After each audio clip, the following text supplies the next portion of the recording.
so glad to see you once again. nishimiye kongera kubana namwe nanone. I believe that that this time God will bless us with His word. nizeye ko muri aka kanya Imana iduhere umugisha mu ijambo ryayo. So at this time, let us open to the book of Matthew chapter 9. muri mwanya tumbura mu gitabo cya Matayo igice cya 9. Matthew chapter 9 from verse 32 through 34. Matayo igice cya 9 umurongo 32 kugeza ku 34. If you found it, let me read. Matthew chapter 9 from verse 32 through 34. Matayo igice cya 9 umurongo 32 kugeza ku 34. As they went out, behold, they brought to him a man mute and demon possessed. bakigenda bamuzanira ikiragi gitewe na dayimoni. And when the demon was cast out, the mute spoke, and the multitudes marveled, saying, "It was never seen like this in Israel." amaze kwirukana dayimoni ikiragi kiravuga, abantu baratangara bati uhereye kera kose ntihigeze kuboneka nk'ibi muri Isirayeli. But the Pharisees said, "He cast out demons by the ruler of the demons." ariko abafarisayo baravugana bati umutware wa dayimoni niwo umuha kwirukana abadayimoni.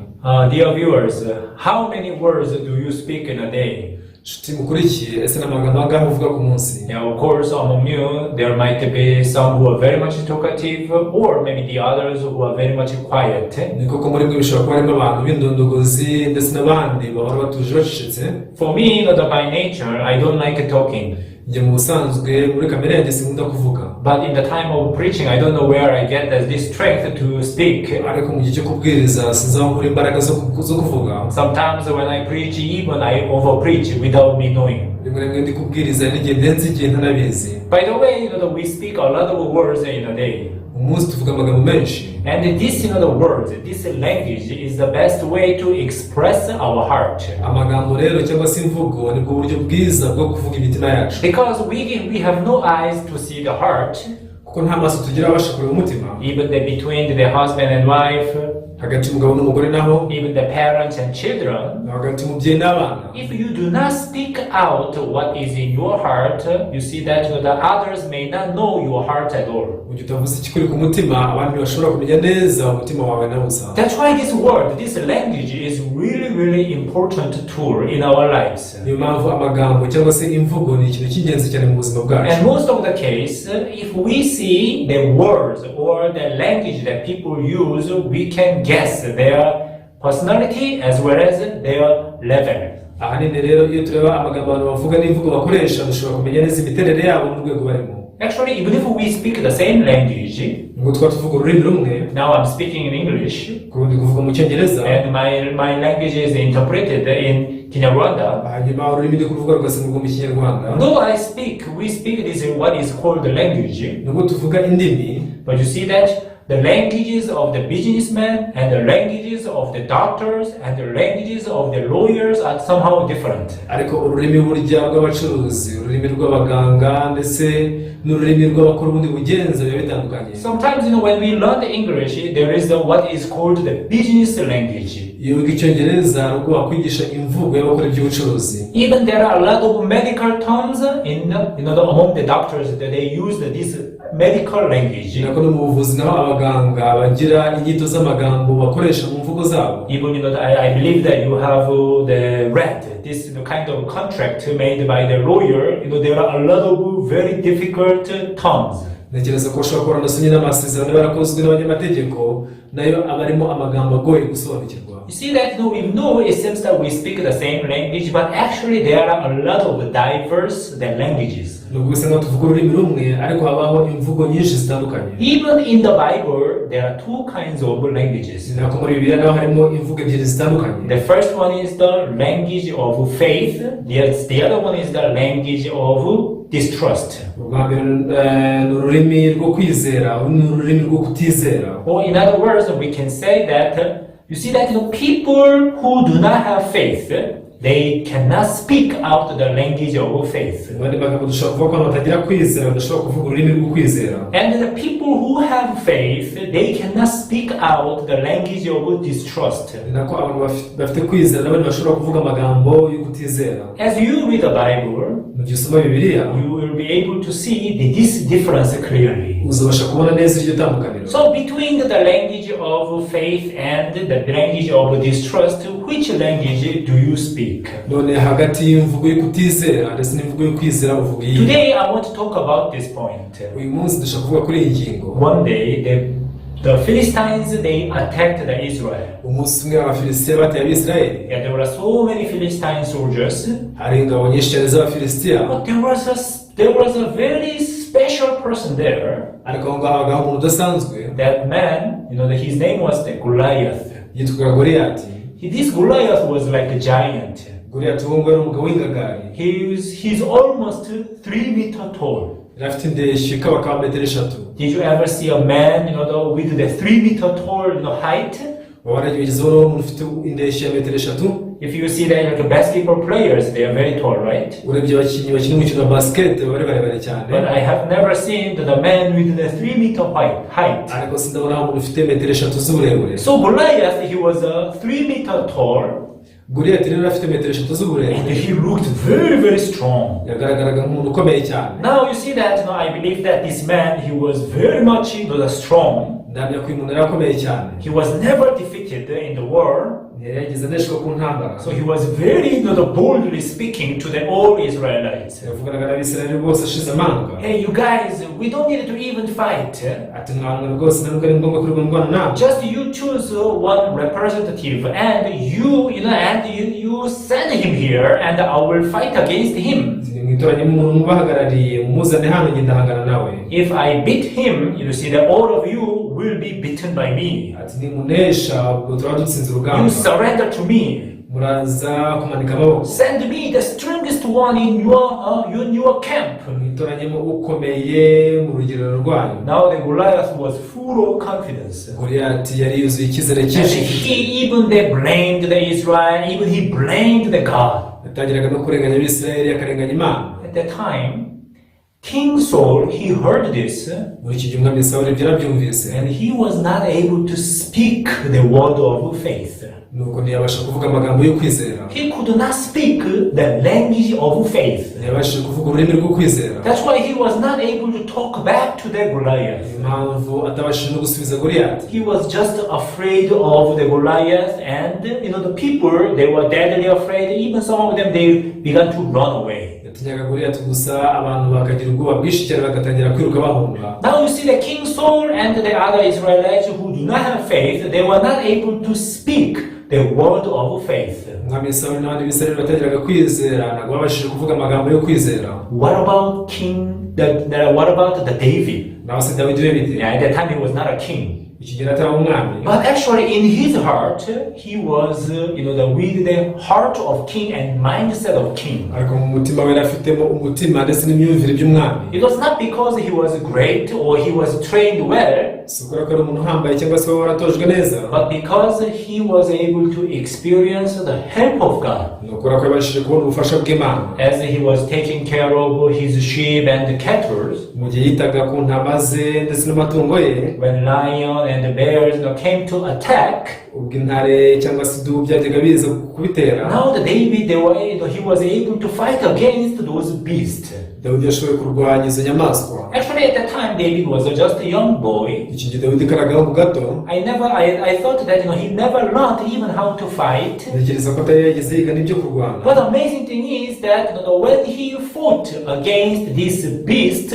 he was able to get the new power and new strength from God. Gusa igitangaje no kubwo yarwanyaga izo nyamaswa ashoboye kubona ingufu n'imbaraga bivuye ku Mana. He could clearly see how God protected him. Yibonereza uburyo Imana yamurinze. And he was able to realize that, God is more powerful than this beast. Nuko kumenya ati uburyo bwose Imana irakomeye cyane kurenza inyamaswa. Yes, God is King of kings. Niko ko Imana n'umwami w'abami. God is almighty. Imana ishobora byose. Now you see that because of this faith, bitewe n'uko kwizera, now he was able to speak the word of faith. Yashoboye kuvuga amagambo yo kwizera. Hey, who are you? You Goliath, how dare you speak like that? Don't you know who God is? You see that God is almighty. You cannot match with him. Though you may think that I'm just a young boy, ushobora gutekereza ko ndagahangu gato gusa But for me, I'm the man of God. ariko ndi umuntu w'Imana I will come to you and defeat you and kill you. ndagutera nkuneshe ndetse nkwice. Now you see that David, he was just a young boy, but the language that he was using, it was the language of faith. Dawidi karagahangu gato ariko imvugo yakoreshaga ni imvugo yo kwizera. And he spoke to the Goliath. Yavuganye na Goliyati. I'm coming to you in the name of the Almighty God. Ndagutera mu izina ry'Imana isumba byose nyiringabo. Actually, David, he was not even armed. Dawidi nta n'intwaro yari afite. He was not even holding the sword or the spear. Habe n'inkota cyangwa se ingabo yari afite. However, he just used actually 5 smooth stones. We yakoresheje utubuye dutanu dutoya. But as he spoke, then he was able to beat Goliath. Ariko nkuko bivuze koko yashoboye kunesha Goliyati. You see that now that Moses, the story of Moses, Mu nkuru ya Mose, one day he sent out the 12 spies to the land of Canaan. umunsi umwe yohereje abatasi 12 kujya gutata igihugu cy'i Kanani. Actually, the Moses, before he sent them, he spoke the same word to the all spies. Mbere ko Mose abohereza yavuze amagambo amwe ayabwira abatasi bose. Now, when all of them, they came back from the land of Canaan after spying out. Mu gihe bose bagarukaga bava mu gihugu cy'i Kanani bamaze gutata. Now the word of the 10 spies and the word of the other 2 spies were different. Icyo gihe amagambo abatasi 10 ndetse n'amagambo y'abandi batasi babiri yatandukanye. Now these 10 spies, they began to speak the language of distrust. Abatasi 10 batangiye kuvuga amagambo yo kutizera. And because of this language of distrust, all Israelites, they fell into the great despair. Aya magambo yo kutizera tujya Abisirayeli bose biheba. What did they say? Bavuze ngo iki? We are like grasshoppers. Tukibonaga tumeze nk'inzige. These enemies, they are giant. Ababanzi bacu ni abagabo bakomeye. They look very strong. Bagaragara nk'abafite imbaraga. Even though we have reached this place just in front of the land of promise, Nubwo tugeze hano imbere y'igihugu cy'isezerano. but you know what? We are not able to take that land. Ariko muzi n'ikindi ntabwo twabasha kwigarurira icyo gihugu. These people, they are very strong. Abantu barakomeye cyane. We are like grasshoppers. Tumeze nk'inzige. We are not able to take this land. Ntitwabasha kwigarurira iki gihugu. Now these 10 spies, they spoke the language of distrust. Abatasi 10 bavugaga amagambo yo kutizera. And because of that language of distrust, so many people in Israel, they fell into the great sorrow and great fear. Yamvuga kutizera te Abisirayeli benshi cyane kwiheba bakagira agahinda. What about Joshua and Caleb? Naho se Yosuwa na Kalebu. They saw same people. Bose babonye abantu bamwe. They saw the same situation. Babonye situation imeze kimwe. But do you know what they said? Ariko wabuze ko bavuze. They said that these people, they are our bread. Baravuze bati abantu n'ibitsima yacu. Is it easy to eat the bread? Or difficult to eat the bread? Ese kurya umutsima biragoye cyangwa biroroshye? It's very easy to eat the bread, right? Kurya umutsima biroroshye cyane. This is a piece of cake. Ibintu byoroshye cyane. Even though these people look strong, Nubwo abantu bagaragara nk'abakomeye. don't worry, we have already overcome the king Pharaoh. Ntugire ikibazo twamaze kunesha umwami Farawo. Don't you remember how God delivered us from the power of King Pharaoh? Se ni ukurya Imana yadukijije utwara umwami Farawo. This King Pharaoh and soldiers, his chariots were the running after us. Umwami Farawo n'abasirikare be n'amagare ye byajyaga biduhiga. But don't you remember how God divided this Red Sea into 2 parts and we crossed? Ariko ntabwo uburyo Imana yaciyemo kabiri inyanja itukura tukambukiranyamo hagati. All Egyptian soldiers and these chariots, they were killed. Ingabo z'Abanyegiputa bose ndetse n'amagare yabo byose byarishwe. Don't you remember how we also defeated the Amalekites? Nimwibuka n'uburyo twaneshejemo Abamaleki. Remember that God who is with us is stronger than any other tribe, any other people in this world. Zirikana ko Imana iri kumwe natwe ikomeye cyane kurenza ubundi bwoko bwose buba muri iyi si. Now the Joshua and Caleb, they were able to speak the language of faith. Yosuwa na Kalebu bashoboye kuvuga imvugo yo kwizera. They were able to speak the language, the word of faith. Babashije kuvuga ijambo ryo kwizera. And the people, they could get the hope and they were encouraged so much. Abantu bashobora kugira ibyiringiro ndetse basubizwamo intege cyane. So many people in Rwanda, Abantu benshi cyane mu Rwanda they go to church. bajya mu rusengero. They say that they believe in God. Bavuga ko bizera Imana. Even they say that they believe that Jesus is their personal savior. Bakavuga ko bizera ko Yesu ari umukiza wabo. Do you also believe that Jesus is your personal savior? nawe wizera ko Yesu ari umukiza wawe? Do you really believe that Jesus took away all of your sins? Wizera ko Yesu yakuyeho ibyaha byawe koko? Do you really believe that Jesus Christ, He died for all of your sins? Se koko wizera ko Yesu yapfira ibyaha byawe byose? If you really believe that, Ibyo niba ubyizera koko? do you speak that you are righteous? Ese ujya uhamya ko uri umukiranutsi? Do you say that you are holy? Ujya uhamya ko wera? Do you say that you are sanctified? Se ujya uhamya ko wejejwe? Even though many people, they said that they believe in Jesus, Ubwo abantu benshi bavuga ko bizera Yesu, if you see what they are saying, uramutse utegereje icyo bavuga, they are saying the language of distrust. bavuga imvugo yo kutizera, They say the language of this, the faithlessness. bavuga imvugo itarimo kwizera. Even though I believe in Jesus, Bavuga ati nubwo nizera Yesu even rwose, though Jesus died for my sins, Yesu yapfira ibyaha but byawe, you see, we are still on this earth. ariko dore turacyari muri iyi si, We commit sin every day. dukora ibyaha buri munsi, That's why we are sinners. bityo rero turi abanyabyaha. I am a sinner. Turi umunyabyaha, I have sin in my heart. turi ibyaha mu mutima wawe. So many people, even though they said they believe in Jesus, but still they speak the word of distrust. Abantu benshi bavuga ko bizera Yesu, ariko bakomeza kuvuga amagambo yo kutizera. That's why they said that in order to be justified, we have to keep the law, we have to live a good life. Ni impamvu bavuga ko kugira ngo dutsindishirizwe tugomba kubahiriza amategeko, tukabaho ubuzima butunganye. We have to ask for the forgiveness of sins each and every moment. Tugomba gusaba imbabazi z'ibyaha buri gihe cyose. The reason why the people ask for forgiveness of sin, it is because they never believed that their sins have been forgiven by the blood of Jesus once for all exactly. Igituma bahora basaba imbabazi z'ibyaha byabo, ni uko batizera ko Yesu Kristo yabari ibyaha byabo bishimwe kandi yahagije kugeza iteka ryose. I'm not saying that I'm not saying that it is bad to try to live a good life. Sivuga ko kugerageza kuba ubuzima butunganye ari bibi, But what I want to tell you is, ariko icyo nshaka kubabwira ni uko even if you try to live a good life, nubwo wagerageza kubaho ubuzima butunganye, even if you try to keep the law, nubwo wagerageza kubahiriza amategeko, you will always meet the limitation. uzahora uhura n'imbibi zawe. You know why?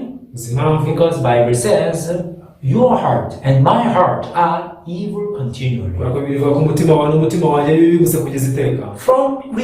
From the inside of our heart, this proceed the evil thoughts continually. Imbere mu mitima yacu akomeza kuva mu migambi mibi igihe cyose. Now we are together with this evil heart, Rero tubana n'uyu mutima mubi, and it continuously produces the evil thoughts. kandi ukomeza kurema intekerezo mbi. And this evil power is the stronger than your determination. Izi mbaraga mbi rero zirakomeye kurenza kwemeza kwawe. That's why even though you try to stop sinning, Niyo mpamvu nubwo wagerageza gucika ku though you byaha, try to live a good life, nubwo wagerageza kubaho ubuzima butunganye, I am sure that you find yourself many times in sin and condemnation. ndahamya ko igihe cyinshi wisanga mu cyaha uniciraho iteka. If you have the power to overcome all kinds of viruses or disease, you would never get sick. Ubana n'ubushobozi bwo kunesha virusi zose n'udukoko twose ntabwo bakwigira urwara. But when your immunity system becomes weak, Ariko ubudahangarwa bwawe bwacitse intege, that is when you are beaten by the disease. nicyo gihe indwara igukubita hasi, That is when you become sick. nicyo gihe urwara. At the time, Muri ako kanya rero you need the help of medication or injection. uba ukeneye ubufasha bw'imiti cyangwa se inshinge. We are already diseased completely, what is called sin.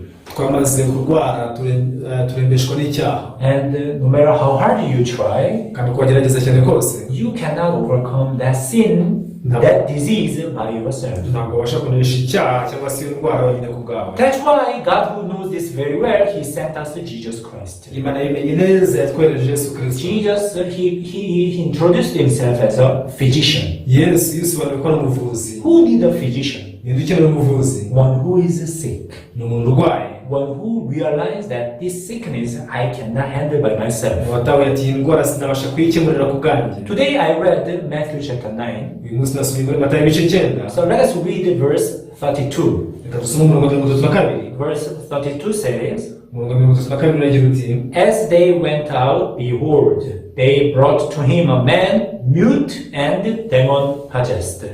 bakigenda bamuzanira ikiragi gitewe na dayimoni.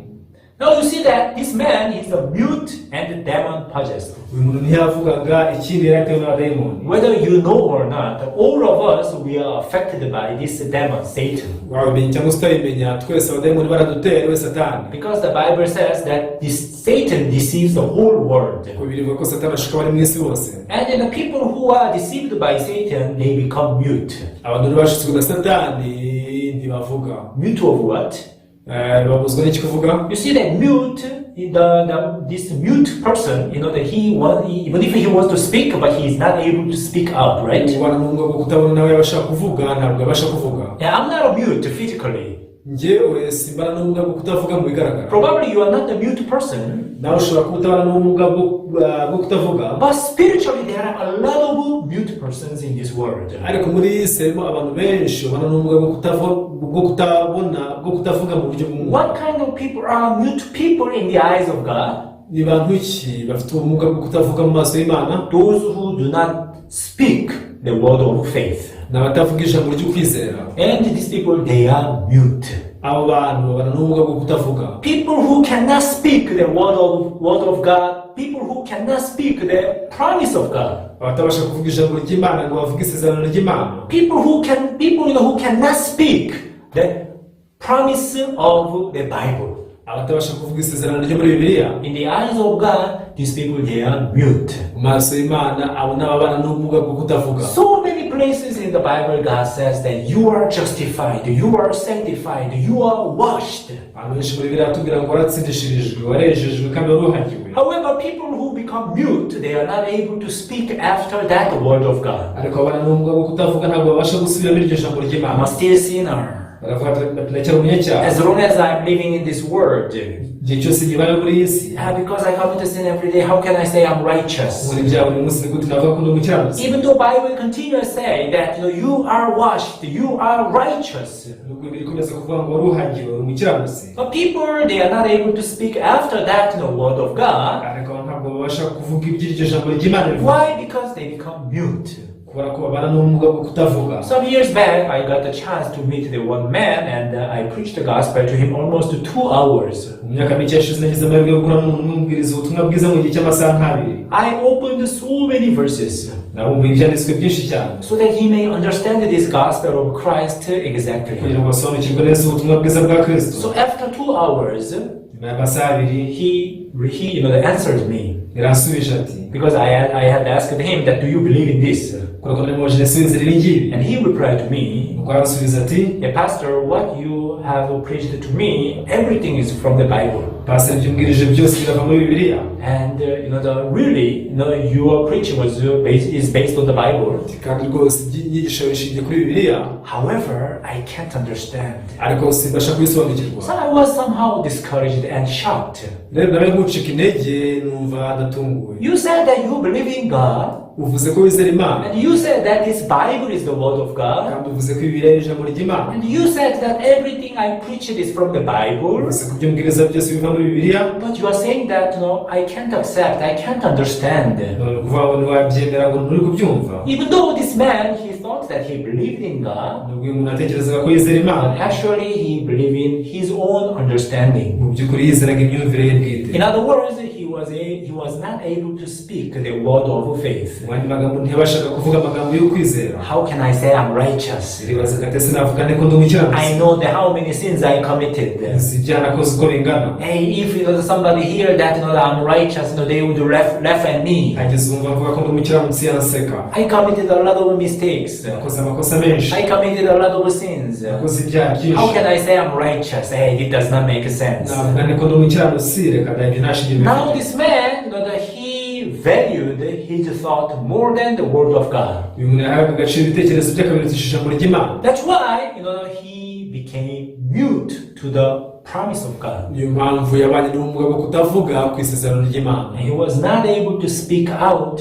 the word of faith. ntiyabashaga kuvuga ijambo ry'ukwizera. You see, the Bible clearly says Bibiliya ivuga neza iti, blood of Jesus has washed all of our sins. amaraso ya yesu yogeje ibyaha byacu byose. Through the blood of Jesus, we become the righteous. binyuze mu maraso ya yesu kristo twabaye abakiranutsi. What can wash away our sins? ni iki cyakozeho ibyaha byacu? Nothing but the blood of Jesus. nta kindi uretse amaraso ya yesu. People sing this hymn very often. iyi ndirimbo abantu bajya bayiririmba kenshi cyane. What can wash away my sins? Nothing but the blood of Jesus. baririmba bati ni iki cyanyiza ibyaha nk'amaraso yawe yesu. People sing this hymn. iyi ndirimbo abantu bararirimba They say amen. bakavuga bati amen. And then they said, I'm a sinner. Please God forgive me. bakongera bakavuga bati ndi umunyabyaha mana mbabarira. Why do you think that the people are not able to say that? All my sins have been forgiven. utekereza ko ari iki gituma batavuga bati ibyaha byanjye byose byarabaye. I am righteous. ndi umukiranutsi. I am justified. yaratsindishirije. I am holy. ndi uwera. This is the judgment of God. ndi umwanzuro w'imana. If God says I'm holy, I am holy. imana ivuga ko nera ubwo ndera. People are not able to speak this word of faith. Why? abantu ntibabasha kuvuga iri jambo ry'ukwizera kubera iki? Because they are deceived by Satan and they become mute. kubera ko bashutswe na satani bagira ubumuga bwo kutavuga. If God says you are righteous, and what are you supposed to say? imana ivuze ko uri umukiranutsi ubwo nawe ukwiye kuvuga ngo iki? If God says you are righteous and you say you are a sinner, does it mean that you have the same heart with Him or different heart? imana ivuze ko uri umukiranutsi ukavuga ko uri umunyacyaha se ngo bivuze ko uhuje umutima nayo cyangwa se muratandukanye? If you have the different heart from God, it means that you have the same heart with Satan. niba ufite umutima utandukanye n'uw'imana bivuze ko ufite umutima uhujwe n'uwa satani. Even though in your eyes you may think that you are a sinner, nubwo mu maso yawe ushobora gutekereza ko uri umunyacyaha. but if God says that you are righteous, imana ivuze ko uri umukiranutsi. if you have the same heart with God, you are supposed to say that I am righteous. waba ufite umutima uhuye n'uw'imana ukavuze uti ndi umukiranutsi. Now the Bible says that David, he is the man after the heart of God. bivuga ko dawidi ari umuntu ufite umutima umeze nk'uko imana ishaka. If you see the life of David, witegereje ubuzima bwa dawidi, even in the time in the place called the Ziklag, that he lost he and his followers, they lost their family. ahantu hitwaga sikuragi wenda sinabamukurikiye babuze ababo. Even his followers, they were very much angry at David and they were trying to even kill him. bari baramukurikiye baramurakariye kugeza n'ubwo bagerageje kumwica. Because they thought that it happened because of David. batekereje ko byatewe na dawidi. But at the time, the Bible says he got the strength by God. ako kanya birivuga ko yikomereje ku Uwiteka Imana. And he could speak to his followers. nuko abasha kubwira abamukurikiye. Let us go and recover everything. ati muze tugende tugaruze byose. God promised me that we are going to restore everything. imana yasezeranyije ko tuzagaruza byose. Now the David, he spoke the word of faith. dawidi yavuze ijambo ryo kwizera. Dear viewers, nshuti mukurikiye, what are you going to say? ese uzavuga ngo iki? Are you going to say your thought or the word of God? ese uzavuga ibitekerezo byawe cyangwa uzavuga ijambo ry'Imana? Which language are you going to speak out? ese ushaka kuzavuga iyihe mvugo? Language of faith or the language of distrust? imvugo yo kwizera cyangwa n'imvugo yo kutizera? Now the Bible clearly says, bibiliya ivuze neza ngo those who believe, they speak the new tongue. abizera bavuga ururimi rushya. Let us read one verse in the book of Mark. reka dusome icyanditswe kimwe mu gitabo cya mariko. Book of Mark, chapter 16, mariko 16 verse 17. umurongo 17. Mark chapter 16, verse 17. mariko 16 umurongo 17. And these signs will follow those who believe. In my name they will cast out demons. They will speak with new tongues. kandi ibimenyetso bizagumana n'abizera ngibi, bazirukana abadayimoni mu izina ryanjye, bazavuga indimi nshya. Now the people who do not believe, they are demon possessed and they become mute, right? abantu batizera rero bafashwe n'abadayimoni, ikindi kandi babana n'ubumuga bwo kutavuga. What about people who believe? naho se abantu bizera bo bite? Now here the Bible says they will cast out demons. hari biravuze ngo bazirukana abadayimoni, And then they will speak with new tongues. kandi bazavuga indimi nshya. What is this new tongues? ese izi ndimi nshya ni izihe? This new tongue is blah, blah, blah, blah, blah.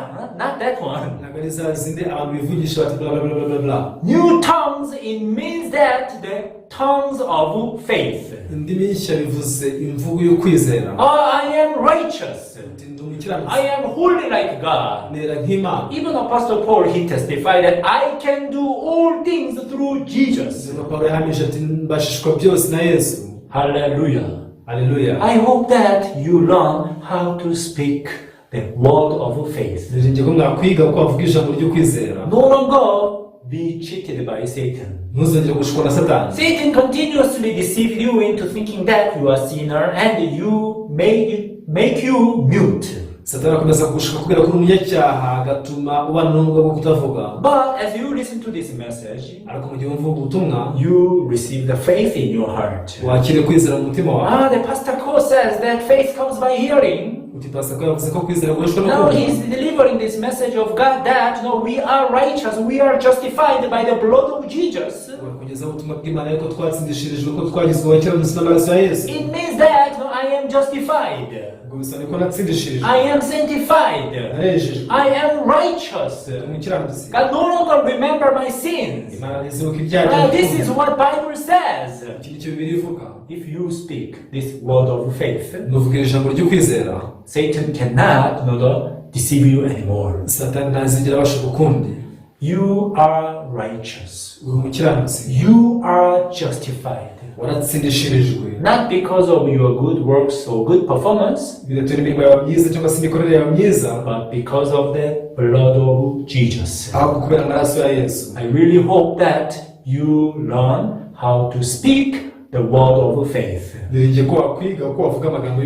Even after you receive this gospel in your heart, there are a lot of the word of faith. That is called the spiritual lives. You need to learn how to win over the deceit of Satan in this world. Because the Bible says you are the soldier of God. You are the light of the world. I hope that you live this life. Thank you very much. I will speak up to here. Let us pray. Heavenly Father, we thank you. You have given us this precious moment. And at this time you taught us how to speak after your word. Father, for a long time we have been deceived by Satan and we lived as a mute. But Father, as we listen to the word of God, this word allowed us to be free from this demon. And we are able to begin to speak the word of faith. Allow each and every person who are listening to this message to learn how to speak the word of faith. Yes, as we live in this life, we meet there are a lot of challenges and troubles like Goliath. But Father, when we have faith, we are able to speak like David. You are nothing. I can beat you because I am with Almighty God. Father, this is the life of a Christian. True Christian. I hope that the people who are following this message can learn how to live as a true Christian. Father, we thank you. I pray everything in the name of Jesus. Amen. Amen. Yeah, thank you very much. See you next time.